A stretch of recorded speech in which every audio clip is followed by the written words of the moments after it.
Hello there, Alaskans, wherever you are. Welcome to the Must Read Alaska Show. Coming to you from somewhere in Alaska. This is the place where we talk about, you guessed it, Alaska. Where we keep the mainstream media on their toes and where we are standing up for what's right in a world run by leftists. You can find out more by heading over to mustreadalaska.com and also checking out the Must Read Alaska YouTube channel for some really great content. But first, let's get this party started. Welcome, everybody, to the Must Read Alaska Show. I'm your host, John Quick, coming to you live from somewhere in Alaska. Well, actually, today I'm actually somewhere in Hawaii. I hope everybody's having an awesome day in Alaska. I heard it's snowing. If you listen, watch, or read Must Read Alaska, I want to thank you for doing so. If you want to help keep the lights on here at Must Read Alaska, just go to mustreadalaska.com. On the right-hand side, there's a little donate button. Every $5, $10, $100 helps keep the lights on here at Must Read Alaska. But without further ado, we have a very special guest today, Natalie Winters, who is the co-host and executive editor of The War Room and who has launched her brand new entrepreneur side gig, which we will talk about soon. It's quickly coming to be probably more than a side gig, but welcome to the Must Read Alaska Show, Natalie. Hi, thank you so much for having me. I'm so excited to do this interview with you. Well, I'm super excited you're here. For folks that have been hiding under a rock, you need to go check out The War Room. It's one of the biggest shows, podcasts in the U.S., probably around the world. Tell me a little bit about what got you first into the podcast kind of news business. I'd love to hear the story. Sure. So this is actually a very fun story. So I never like to call him my co-host because I feel like that's demeaning to Steve Bannon, though technically I guess he is, right? He is my co-host. But I was working for Raheem Kassam. People may know him. He used to be one of Steve's old co-hosts too. He ran the Breitbart London bureau back in the day. And I was just kind of getting my start as an investigative reporter. It was during, prime COVID years. So the Chinese Communist Party was on the forefront of everyone's mind. That was what a lot of my stories had to do with, how they were infiltrating the United States. I remember I was giving Raheem a hard time. I was like, I want to go on War Room. I want to talk about my stories, because he kept going on the show to talk about my stories. And I was like, you know what? Like, I want to try media. I've never done it before. Honestly, I think Raheem thought that I was going to be really bad at doing media, which is funny. And because I'm very different, like off air, I'm a lot more chill. But, I'm sure you know how it is when the camera turns on. Not that it's fake, but even my mom was like, I don't even recognize you. So I kept hammering him to come on the show, and I did one hit talking about one of my pieces. Fun fact, my Wi-Fi in my house at the time was down, so I had to do it at a friend's house, and I did it standing at their kitchen counter because we didn't have a chair. So it was like super budget, super ratchet. But from then on, Steve, who, despite what the mainstream media says, has been the most empowering and kind, supportive person that I've ever worked with, had me on, I think, like every day. From then on, I ended up kind of going back to college I was concurrently working for War Room behind the scenes, sort of as a staff writer, while finishing up school in Chicago. So I share your pain with the cold weather, though I'm envious that you're in Hawaii. And once I graduated, Steve was like, I really want you to join as a co-host. So I stayed with Raheem for a little bit longer, but then eventually I made the jump, because honestly, I realized, as I'm sure you are with this podcast too, like written content is just not really what people are interested in reading and clicking on. Believe me, much to my dismay, because I love me a good investigative reporting story. But I sort of realized the changing times. So I joined War Room as its co-host, and it's been a blast. I'm 22, and I've only ever worked for Steve Bannon and Raheem Kassam, so it's quite an interesting resume. Yeah, you got quite the resume starting out there. I'm sure you've had like your laundry list of just amazing, epic guests. What has been one of your favorite guests so far? And tell me a little bit about why they're your favorite. Ooh, that's such a good question. It's so fun. I don't usually get to do interviews like this, so the War Room is very intense, right? You leave the show probably feeling worse than when you first started. I really love, so sometimes when Steve is out, whether he's traveling or if he's in court or dealing with a legal battle or, legal meeting, something like that, of one of the many cases that are ongoing against him, I get to host the show, and I have free reign to bring on whatever guests I want. And it's really fun for me to bring on people who have never been on the War Room before, not only because the audience gets to meet and interact with new people, but it's really inspiring for me because I know, Steve and Raheem, they all took a chance on me when I was at the time just an 18, then 19-year-old girl, who was just interested in conservative politics. So it really was a full circle moment, I would say, about a month ago. I was blessed to have a 16-year-old total patriot, active political guy from Arizona, Nico Delgado, come on the show to talk about the activism that he was doing in Arizona. And watching him talk, he was so articulate, so smart, so on the issues. It was the first time that I had ever had someone who was younger than me on the show and made me feel really old. But it was full circle, and that was kind of the moment that I realized I've been blessed with such a wonderful platform that it's so amazing to be able to share it with other people. That's awesome. So you stand up for freedom every day. It's part of your job description. What kind of advice would you give for folks that maybe feel beat up because they've been sticking up for freedom in their own little, neck of the woods? And it's tough sometimes, you get beat up on Facebook, or, maybe it's not the cool thing to do. How do you keep going? And what's some advice you give for folks that are feeling maybe beat up and disheartened? If you're feeling beat up, it means you're doing something right? It means it means you're over the target. It means the system is mad at you. So I think find solace, find peace and comfort, and paradoxically, the discomfort of going against the grain, because when you look around and you see what the mainstream values represent, right? Whether it's the World Economic Forum wanting you to own nothing and be happy, whether it's kind of crazy, deranged gender madness, if what you're saying causes an existential threat, a shock to that system, then sign me up. And I also think too, it's sort of coming to terms with, and this is my broader philosophical approach to life, but not getting validation from others, being content within yourself. And if you're religious or spiritual, finding a bigger purpose through those avenues too. Because I think you sort of then devalue when other people give you criticism, because your metric, right, for what you're saying, if it's good or not, or if it's true or not, or if it's, serving a purpose, it doesn't become, oh, well, am I telling people what I want them to hear? Am I just, kind of regurgitating the mainstream narrative on certain things? It's, am I honoring my true authentic self? Am I honoring the truth? And, like I said, if you have religious or spiritual beliefs, and that way too. So I guess it's, easier said than done when I have access to a platform like War Room. So, if I'm getting attacked, for example, my new company that I just launched, they're already censoring the emails that I'm sending out, but I can tweet about it and get mad at it. But I think it's really about understanding the moment in history, the time in history that we're in right now. Right. I've always said, we look back, we know socialism, communism, those, horrible ideologies have failed. I really think that right now we are living through the time period where globalism is being tested.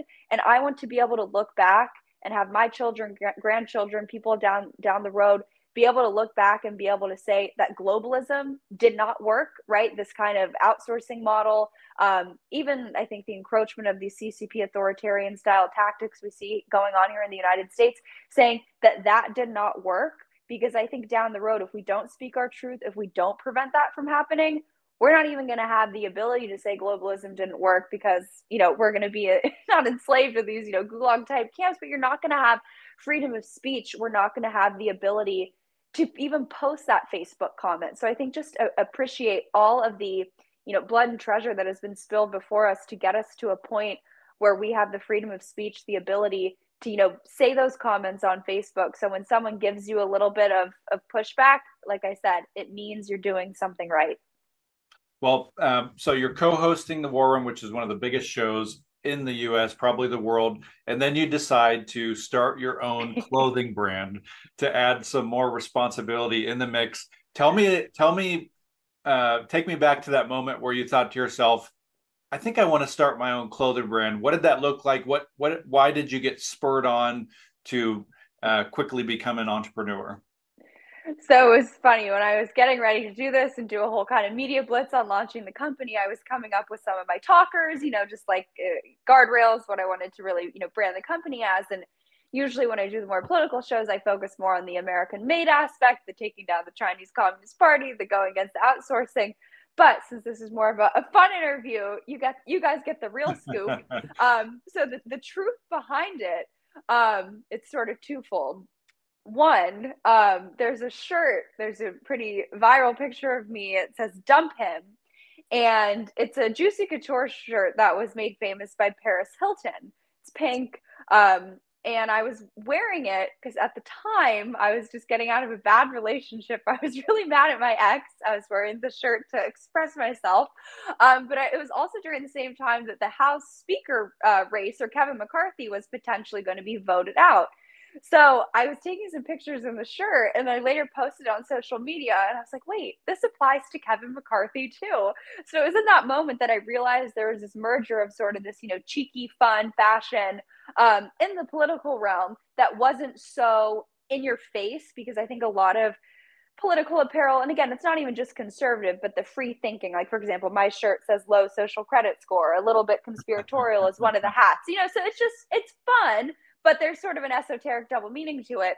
That was when I realized that there was something, to play with. And then there's all these companies that like rip off my tweets or pictures of me and my designs and put them on t-shirts. So someone was already selling like the Natalie Winters "Dump Him" t-shirt. And I was like, hold up, I got to pounce on this. So anyways, long story short, some very interesting things happened with this now ex.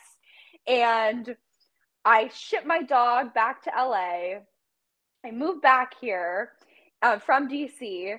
And on the plane, the morning that I woke up, I was so sad. I just shipped my dog out. I was crying. I was on the phone with my mom, but because of the time change, it was too early. So I had like no one to call.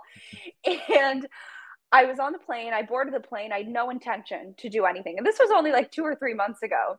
And by the time that plane had touched down in Los Angeles, I had bought the domain name, made the logo, came up with a company name, had created most of the designs that we've gone with, the basic kind of structure, the branding, the social media accounts, because it goes back to what I was talking about in my previous question. And this is now getting super into my personal life. But, I realized for so long that I had been seeking validation from other people, which is funny given the line of work that I'm in. And I was like, you know what? I am never going to get fulfillment or be content if I continue to pursue relationships, business, personal, or otherwise, with other people. I needed sort of a passion project to really devote myself to, that the ROI, not even in a financial way, but just purpose and passion, and something that I just love doing, and a creative outlet. That's sort of how this was born. And now it's morphed into a beast. As I'm speaking, I have people packing orders. I feel like a CEO, girl boss, even though we don't like girl bosses. But it really was born out of a bad relationship. And the last thing I'll say on that too is I remember when I was sort of on the outs with this said person, who I'm sure eventually when I write my book, we'll dox them. No, I'm kidding. But I had sort of thought that like, oh, maybe they're cheating on me, or I don't know. And one of the girls had her own company. And I remember I was like really envious of her. And I was like, what about, like, why am I so not okay with this? And I realized too that, envy, jealousy, while we don't like those are bad emotions, that you can sort of reverse engineer, I think, what your life's hopes and dreams and passions are, right? When you realize if someone has something that makes you, oh, I wish I had that. And so I really wanted to convert those, like, not ugly feelings, but just those human feelings of like, oh, I wish I had that, into something positive. And I think that that's also what this brand represents too, is just having a happier take on life. And instead of going through and taking all this political stuff so seriously, wearing the t-shirts that are like, FJB, which, I'm all for that, but not making everything so divisive. That was also what I wanted to sort of set out to do. So that's my very long-winded, overly personal answer to nice. Why I created this.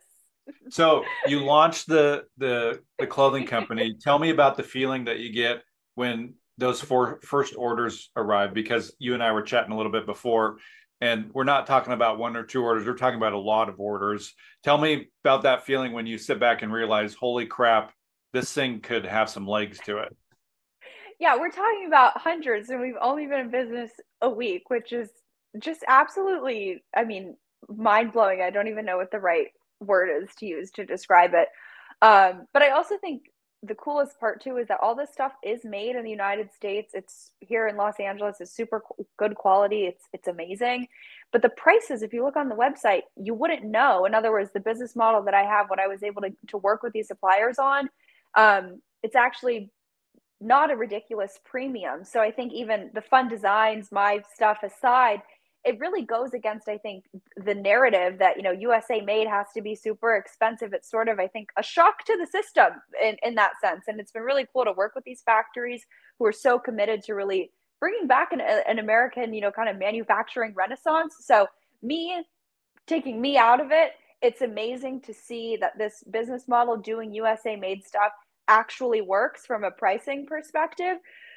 But oh my gosh, when I got those orders, like I said, I thought we'd do like a few, right? You never know. And my phone literally like blowing up with it notifications. I was like, right, like all the buzz, the notifications, which I'd say is a much better dopamine hit than any text I've ever received from a guy.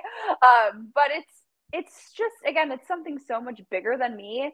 But I've had orders from out of the country, from all 50 states, men ordering for women I've gotten emails, someone just ordered shirts for their daughters. It's so cool to, I think, allow women the platform to express themselves clothing wise and fashionably and politically. And honestly, I always used to kind of like mock and laugh at the people who would say stuff like that. Like, oh, it's so cringe. It doesn't mean anything. But for so long, right, people, I've believed this stuff for most of my whole life. I think most people are probably in the same boat. Obviously, there's some converters, and we always welcome those too.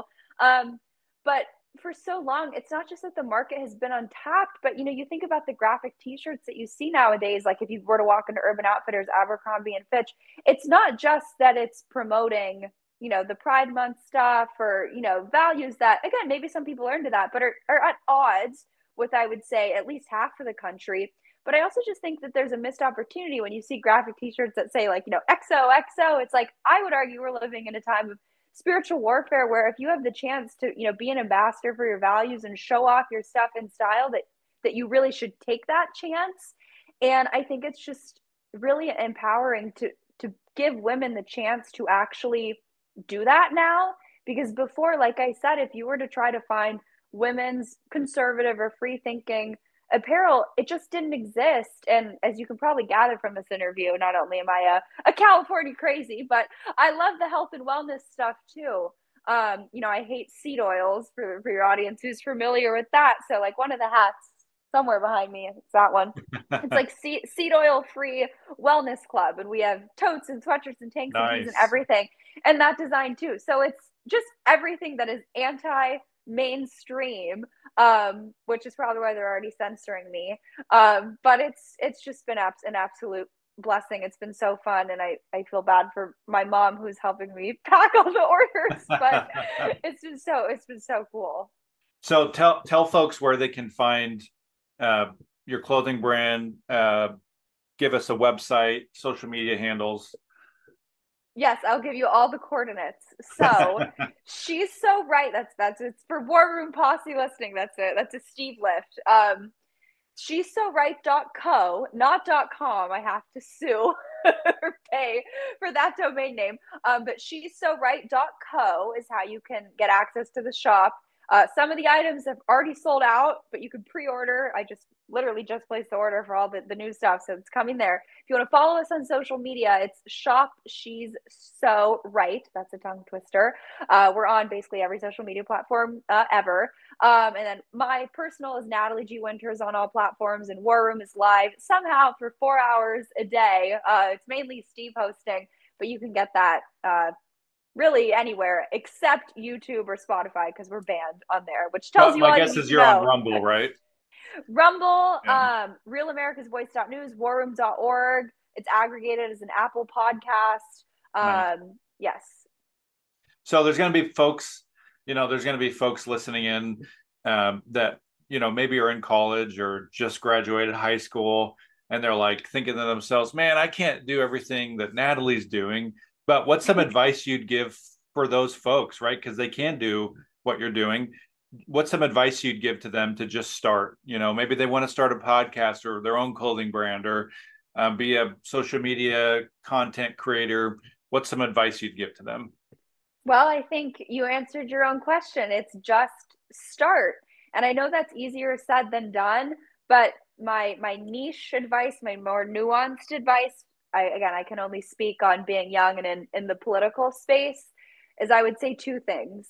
Is one, don't restrict yourself, don't contain yourself just to the current environment that you're in. In other words, your college campus. I never wrote a single piece for my college newspaper, right? I didn't even major in journalism or do any of that stuff. I went straight to the big guys.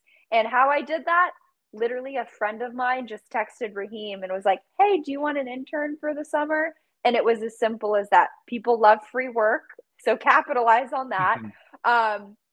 And reach out, DM your favorite podcast host, DM whoever. You can always help someone, even if it's just a few hours a week on the side. You just have to get your foot in the door, and then you can prove yourself. That's what I've learned. And honestly, I haven't used any of the stuff that I ever really learned from college. I had to unlearn it and de-learn it. But the other advice that I would give to, again, more specific to the journalism side of things, which is probably applicable to all age ranges, is that don't do opinion commentary. Don't just do kind of generic vague political commentary. I would say find a niche and exploit the heck out of it.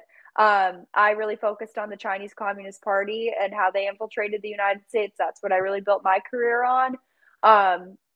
And I think that raw, actual investigative reporting done with real news, real facts, real evidence. Go to the Foreign Agent Registration Act database, go to the DOJ's website, get those filings, file FOIA requests, use the raw materials. It's also easier because you don't have to write as much. You just can copy and paste the evidence. But that's what there really is an appetite and hunger for. So I would say stick to that. And like I said, just start, just do something. I coded the website myself using Shopify. Nice. I joke, like, starting a business in America is both the easiest thing and the hardest thing, right? Like, it's so easy because there's these wonderful platforms like Shopify that integrate everything for you, and this app and that app. But then it's so hard because like the IRS and LegalZoom suck and everything's so slow and it takes forever to get stuff processed. So, but just start. And it goes back to how we started this interview about the validation stuff. If the only thing holding you back is that you're scared of other people are going to judge you, you're going to look back 20, 30 years from now when those feelings have dissipated, because in the moment you care about what other people think of you, but 30 years down the road, you're going to be like, what a dumb excuse that was for not doing it. And honestly, I was sort of nervous that like my ex or whatever was going to be like, oh, what a grifter, like what a dumb clothing brand, right? But I was like, you know what? I'm not going to let one person's opinion influence the trajectory of my life, because what I want to do with it, what I believe, if you believe in God, what his designs, whatever agency skill set he's given you, you have to be true to that. And like I said, 20 years down the road, you're always going to regret that you never emailed your favorite podcaster. Like I said, I DM'd you on Twitter, right? Yeah. I was like, what's the worst that happens if he doesn't respond? He doesn't respond. So yeah. It's just like coming to terms with what the worst case is. And 9 times out of 10, it's not really that bad. So you've been very successful in the last couple of years. Who's somebody that you've looked up to, whether they're in the industry or not? Maybe somebody that's been kind of like a hero to you, and why have they been that? Growing up, and I even told this to her face, I always wanted to be Ann Coulter, which is funny and a very, very probably toxic person. Not many young girls in California. I remember I made my dad drive me like 2 hours to go see her speak in Newport Beach. But I always just looked up to her because she did all of her own work, right? She always wrote her books. She was always writing her op-eds. And I think she sort of merged that, or rather fused humor, kind of ironic commentary, specifically with the issue of immigration. I've obviously kind of taken that approach more with the Chinese Communist Party stuff. But I just think her humor, her ability to really get the messages across on immigration in particular, obviously she's disagree with her a little bit on politics now. but she was who I always looked up to. And I remember, this is a funny story. There was a time when I was applying to college, which retrospectively, who cares? But my mom was like, you need to, do summer programs so you're going to get into school. And I was like, whatever, okay. So I did some like young women's leadership type, the thing, the scam Yeah. in DC. So I did the program, and it was in DC, it was at Georgetown, and they had us meet with our members of Congress. So I remember this group of like 40, 50 girls. I was the only Republican. There was maybe one other girl, but more like establishment Republican type. And we're all sitting, I think it was in like Rayburn or Longworth House office building. We're sitting in like this official meeting room, and they have everyone go around the room and say who they look up to. And to put you in the room, okay, some chick with like short hair, like, the vibe, the purple hair, right, is like, says the name of someone, I forget who, and some other girl chimes in and goes, well, he supported redlining, so how could you like him? So that was like the vibe, okay? It was like very, very, very, very far left. And it was one of those moments where when they were getting closer to me, I was like, what do I say? Like, Nancy Pelosi was probably the most popular name said. And again, you can disagree with me politically, but I think that the validation stuff applies across, all stripes of the political spectrum. And I was like, do I actually say who I look up to? Or do I say something just to go along to get along? And when they came to me, I was like, you know what? Ann Coulter. Nice. And you could hear a pin drop in the room. There was, people may know if you have a dedicated Twitter following audience, Charlotte Clymer. At the time, he, she, they was a dude, but they now transitioned to become a woman. But she's like super out there, like really, really, really far left. And they were in the I don't know what to say, but they were in the room. And I remember they looked at me like I was They probably gave you the death stare. Oh my gosh. I was like, I'm going to get shot or something. But it was one of those moments where I was like, okay, I survived. And you know what? I spoke my truth. And while it may have been kind of, that funny, uncomfortable moment of like, oh my gosh, but I'm so glad, because if I hadn't done that and I would have just said, Nancy Pelosi, or I would have said someone, even in the South, Nikki Haley or something, like, not for the rest of my life, I would have gotten over it. But like that evening, I know I would have looked back and been like, gosh, why did I say that? Why did I do that? So that was, so even though it's, silly anecdote, my takeaway from that was just be true to yourself. And I know it's maybe easier said than done, but it's worked pretty decently for me. So That's awesome. So my one of my final questions is to you this: you get to spend a lot of time with Steve Bannon, which I'm sure that the folks that are listening here are probably jealous of. So give us a little peek under the hood. Tell us a story about him. You've alluded to that he's a pretty awesome person. So give us an inside scoop story on being able to work with him, almost every day. Oh my gosh, he is just the absolute coolest person ever. I mean that. I feel like most people, as they age, they sort of start to lose it. He gets smarter every day. And I seriously, like, he makes connections with stories and timelines and everything that I don't even do. I'm like, oh my gosh, seriously.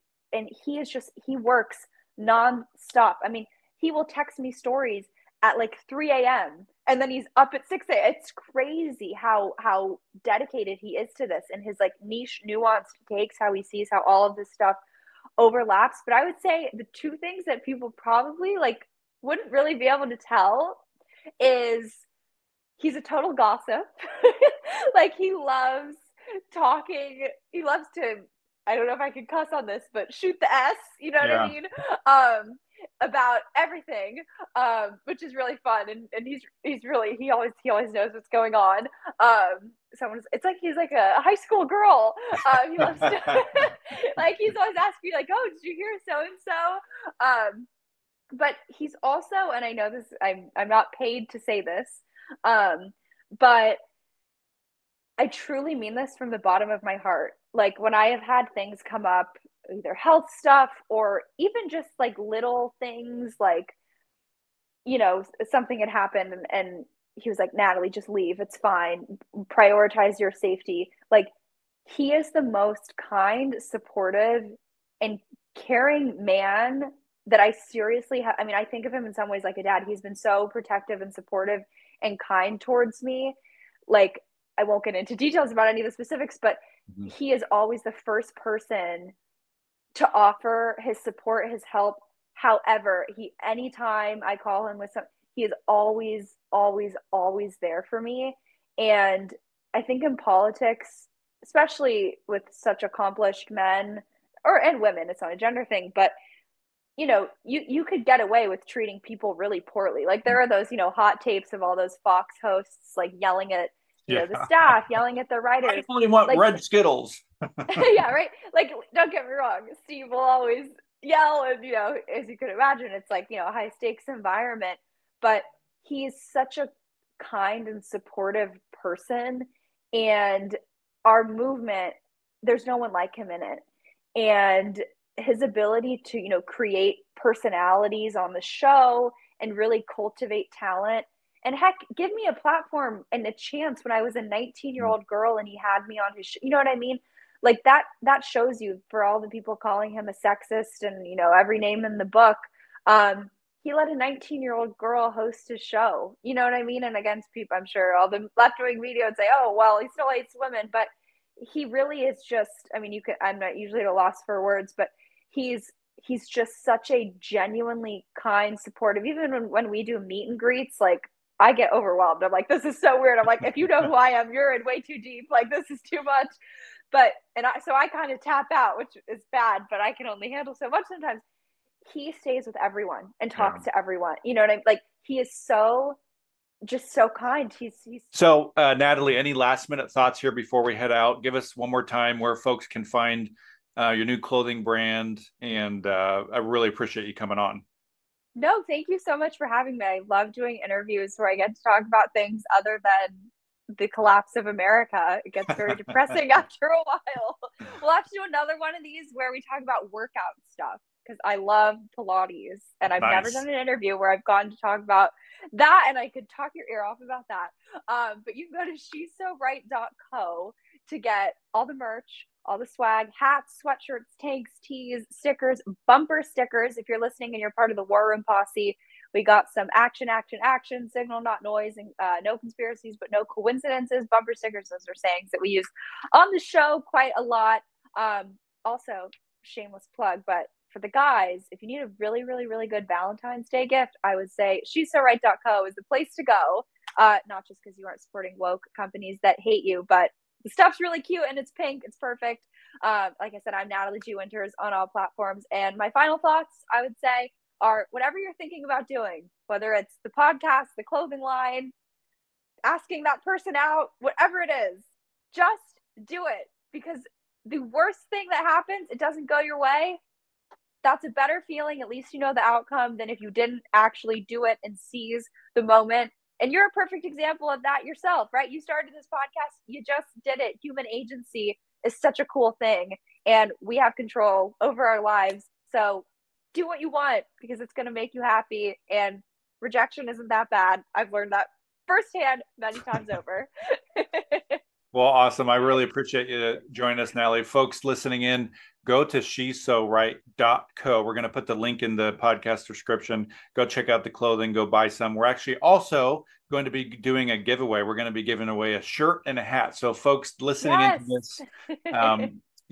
into this video on Facebook, if you like, comment, or share the post, we're going to enter you into potentially winning a shirt and a hat.